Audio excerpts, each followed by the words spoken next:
पुकारे भैया भैया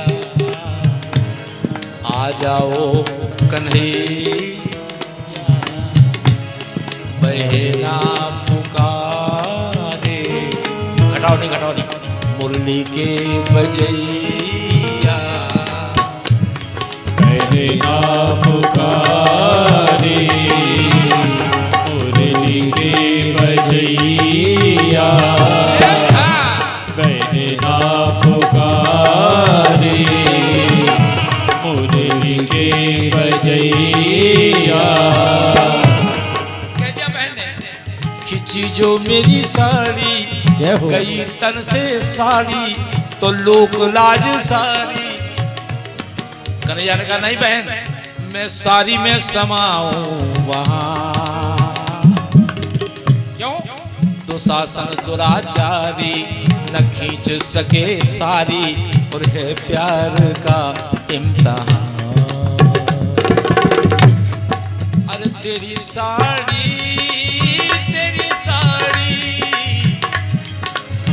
तेरी साड़ी खिंची वहां, और मैं व्याकुल हुआ, मैं व्याकुल हुआ यहाँ, मैं व्याकुल हुआ यहाँ। जय हो।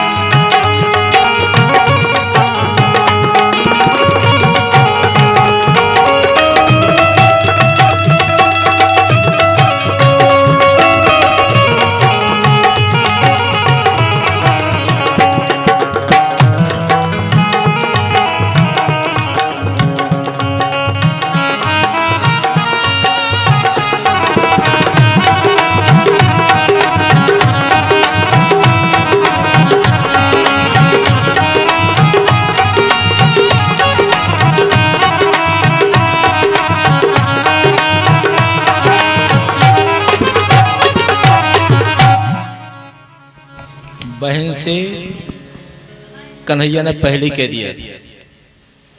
एक बार कन्हैया की जब उंगली कट गई तो 16,108 जो रानियां पटरानियां हैं सब इधर उधर भाग रही हैं, क्या करें, उंगली पे क्या बांधने, पट्टी बांधने, क्या करें। शोक सत्यभामा कियो और रुक्मणी रोई धाय, बांधन को पट खोजती पटरानी अकुलाए। सब इधर उधर भाग रही हैं। उस समय द्रौपदी कन्हैया के सामने खड़ी थी और सुहाग की साड़ी पहनी थी, जिसे माता बहने कहती चढ़ाई की साड़ी। तब लग देवी द्रौपदी ने देखे यदुवीर, उंगली बांधन को तुरंत चीरो अपनो चीर। द्रौपदी ने सुहाग की साड़ी फाड़ करके कन्हैया की उंगली पर पट्टी बांध दी। उस समय कन्हैया ने कहा बहन रहेगा याद यह दिन में न जीवन में भुलाऊंगा, और समय पर देखना बहना तुम्हारे काम आऊंगा। बहन इस रेशमी साड़ी के तेरे 4 धागों पर हजारों साड़ियां देकर तुझे दुख से बचाऊंगा। बहन तुमने हमारी उंगली पर पट्टी एकांत में बांधी, हुआ ऋणिया विनीते कांत में सद्भाव को तेरा, हुआ ऋणिया विनीते कांत में सद्भाव को तेरा। लेकिन मैं सरे दरबार में गिन गिन के ये खाता चुकाऊंगा, सरे दरबार में गिन गिन के ये खाता चुकाऊंगा। मैं सरे दरबार में गिन गिन के खाता चुकाऊंगा बहन। लेकिन आज वही समय आ गया, आज वही समय आ गया कि तेरी साड़ी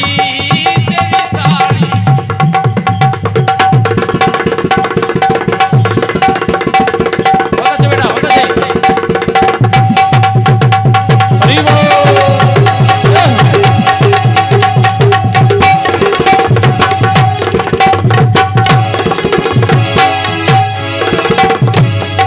तेरी साड़ी खींची वहाँ मैं घायल हुआ यहाँ, मैं घायल हुआ यहाँ, मैं व्याकुल हुआ यहाँ।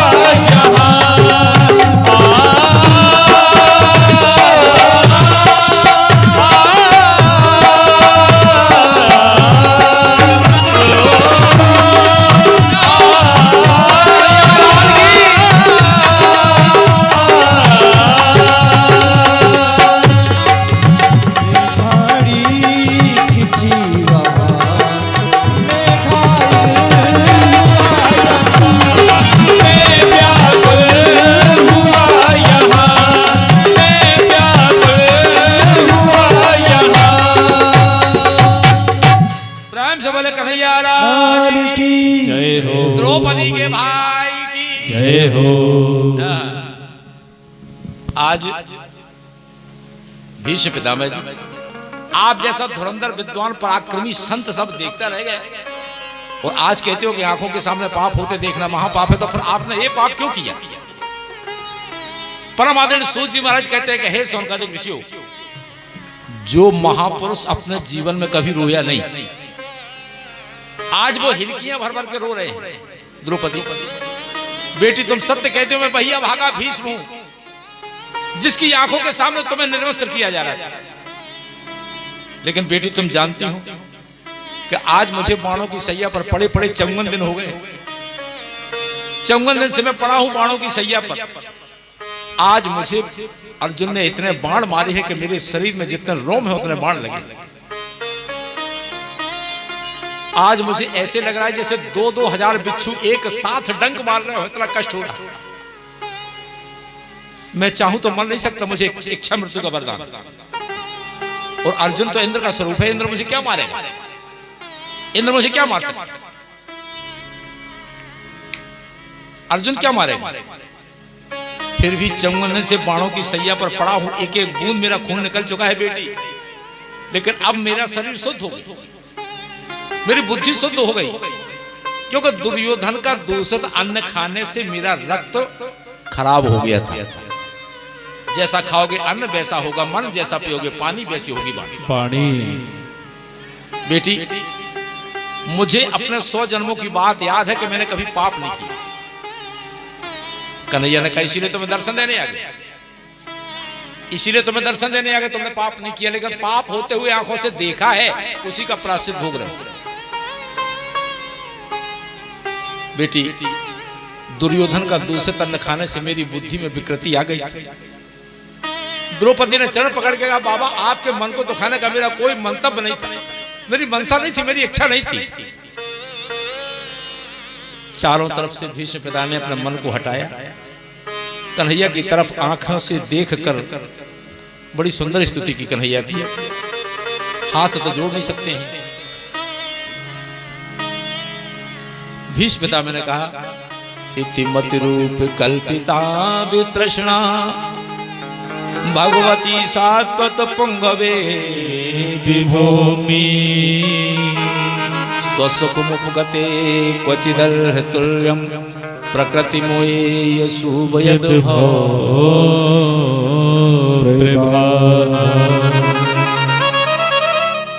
आज भीष्म पितामह कन्हैया से कहते हैं, कन्हैया मैंने जीवन में कभी किसी से कुछ मांगा नहीं, लेकिन आज आपसे मांगने की आकांक्षा रख रहा हूं। प्रभु ने कहा, मांगी क्या चाहिए? पांडवों ने सोचा। भीष्म ने कहा, कन्हैया मेरी एक पुत्री है, उस पुत्री को मैं आपको समर्पित करना चाहता हूं। पांडवों ने सोचा कि इनका तो विवाह नहीं हुआ, शादी नहीं हुई, इनके यहां पुत्री कहां से पैदा होगी? तब भीष्म पितामह ने कहा कि कन्हैया, मेरी पुत्री यानी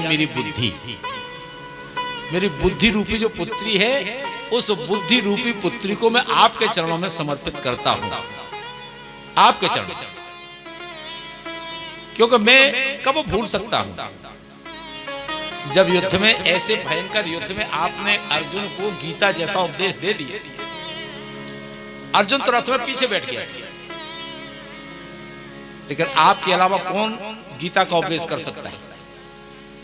भीष्म ने कहा कन्हैया, आप जैसा कृपालु कौन हो सकता है? कन्हैया को एक ही बात रहती कि हमारी बात नीची ना हो जाए, इस बात को कन्हैया सोचते नहीं है। कन्हैया सोचता है हमारी बात नीची कल होती थी, आज हो जाए, लेकिन मेरे भक्त की बात नीची ना हो जाए। बोले वृंदावन बिहारी जय हो। ये भगवान की सोच, आदमी की सोच, इसको तो नीचा दिखाना है चाहे कुछ भी हो जाए, ये आदमी की सोच है। और ये भगवान की सोच है। आप जैसा कृपालु कौन हो सकता है? भगवान कभी नहीं सोचते कि हमारी बात नीची ना हो जाए। क्यों? कि प्रबल प्रेम के पाले पड़कर प्रभु को नियम बदलते देखा, अरे खुद का मान भले टल जाए पर भक्त का मान न टलते देखा।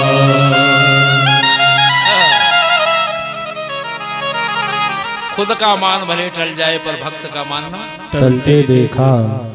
ध्यान रखना, मेरे कन्हैया ने प्रतिज्ञा की थी कि अर्जुन हम तुम्हारे रथ को तो चलाएंगे, लेकिन महाभारत युद्ध में अस्त्र शस्त्र ग्रहण नहीं करेंगे। ये प्रतिज्ञा थी कन्हैया की। लेकिन जिस दिन कौरवों की सेना के सेनापति भीष्म पितामह बने, तो भीष्म पिता ने भी प्रतिज्ञा कर ली कि आज जो हरि ही शस्त्र न गहाऊं, तो लाजो गंगा जननी को शांतन सुत ना कहाहू। यहाँ कन्हैया की प्रतिज्ञा है कि हथियार उठाएंगे नहीं, और वहां भीष्म ने प्रतिज्ञा कर ली कि हथियार हम उठवा लेंगे। अब देखिए आप,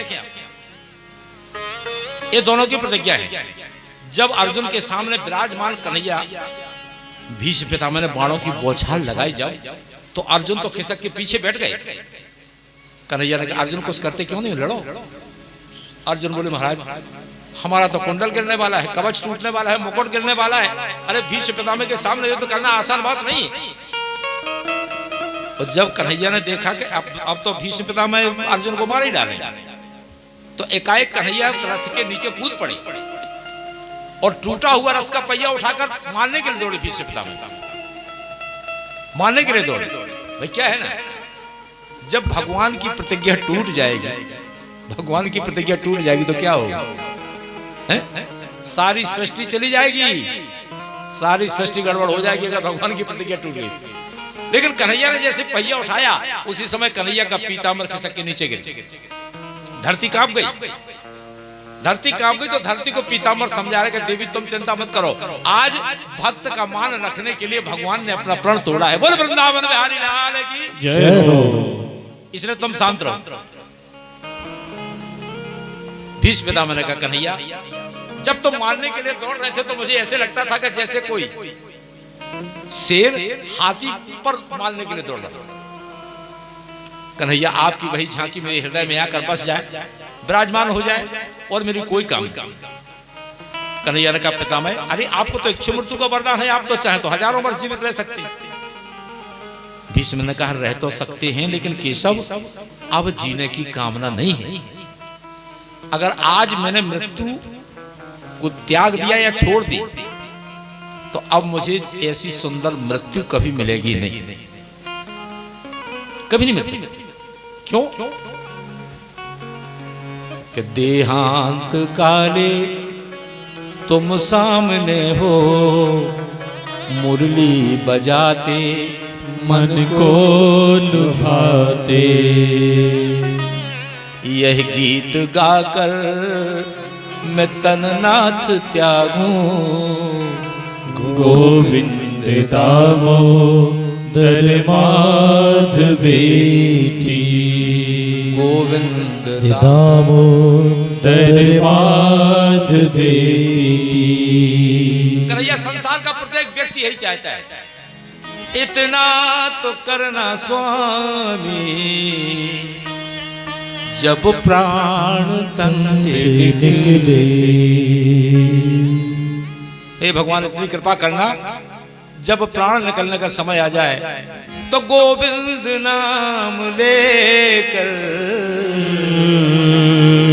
जब प्राण तन से निकले। श्री गंगा जी का तट हो, यमुना का बंसी बट हो, श्री गंगा जी का तट हो, जय हो। यमुना का बंसी बट हो, और मेरा सांवरा निकट हो, जब प्राण तन से निकले। सांवरा सामने हो कन्हैया, और कैसे पीतांबरी कसी हो, मुखड़े पे कुछ हंसी हो, छवि मन में ये बसी हो, जब प्राण तन से निकले। सब चाहते हैं कि मृत्यु के समय उनका नाम भी मुख से निकल जाए। घनश्याम जल्दी आना, नहीं हमको भूल जाना, अरे मुरली की धुन सुनाना, जब प्राण तन से निकले। भीष्मपितामह मैंने कहा कि कन्हैया, ऐसी सुंदर मृत्यु अगर मैंने छोड़ दी तो अब मुझे दोबारा नहीं मिलेगी। संसार के सभी लोग माला जपते हैं, कथा सुनते हैं, मंदिर जाते हैं, पुराण बचवाते हैं, इसीलिए तो करते हैं कि मरते समय हमारे मुख से राम नाम निकल जाए। बड़े बड़े प्रयास करते हैं, लेकिन अंतिम समय में मुख से उनका नाम नहीं निकल पाता। आज हम लेंगे नहीं, आज हम कह रहे लो लेंगे नहीं, लेकिन जिस दिन जरूरत पड़ेगी उस दिन ले नहीं पाओगे। उस दिन कफ पे नहीं अड़ जाएगा, गला अमृत तो पहले ही हो जाएगा। आज स्वतंत्र बैठे हैं, उनका नाम ले सकते हैं, लेकिन आज नहीं लेंगे।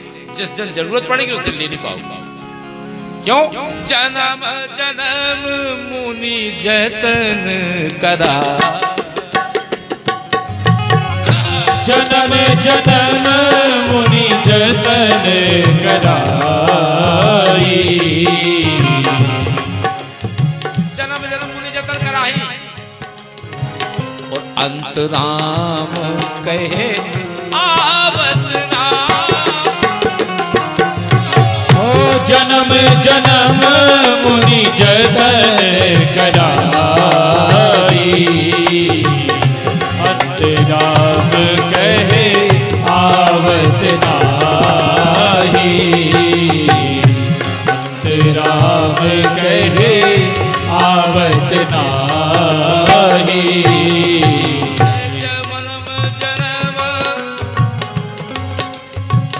जन्म जन्म जन्म जन्म मुनि जतन कराई,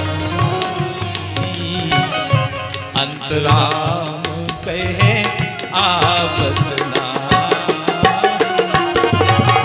जन्म जन्म